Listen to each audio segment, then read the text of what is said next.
Ömrüm payız fəsliyəyəm, sıxdı əlimi. Ömrüm payız fəsliyəyəm, sıxdı əlimi. Yoxsa qocalıram mən yavaş yavaş.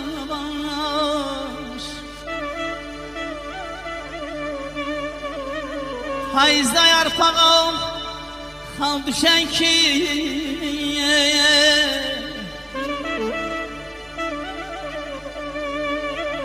Payızda yarpağım xal düşən kimi düşür saçlarıma dən yavaş yavaş.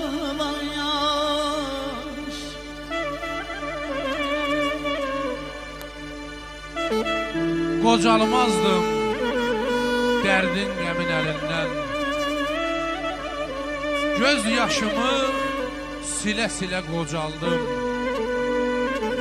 Çərxi dönmüş elə əydi qəddimi, damla-damla, filə-filə qocaldım. Tarixlərə yazılmayan bir adıq, deyə bilmərəm ya qəmginik yaşadıq. Köləlikdə, əsarətdə yaşadıq. Bu dövrana gülə-gülə qocaldım. Sağ ol inşallah.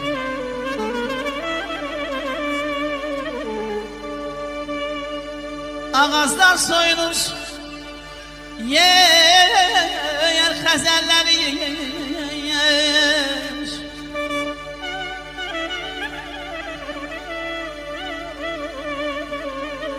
Ağazlar soyunur, yer xəzəlləri yer. İçir dumanlanıyor, gözler zillənir. Güllərin üstünə enən tək enir, mənim gözlərimə sən yavaş yavaş.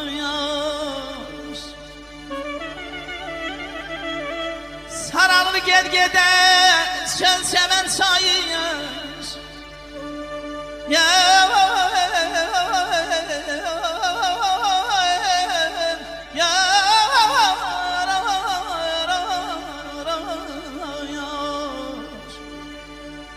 Sararır ged-gedən çöl çəmən çayır. Könül hər saatı ömürdən sayır.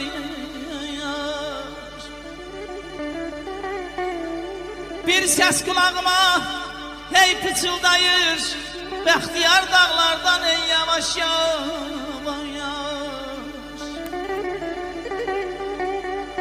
Babaların dəhrəsində vəfa yox, bu dünyanın cəhrəsində vəfa yox.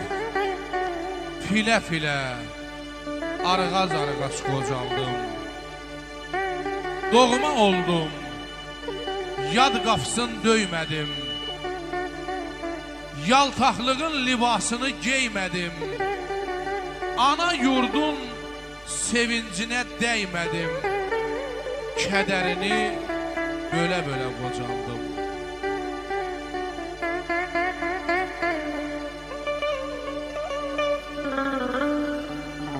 Qocaldır insanı ya, qocaldır zaman. Ürəyin ateşi, közü qocalmıyor.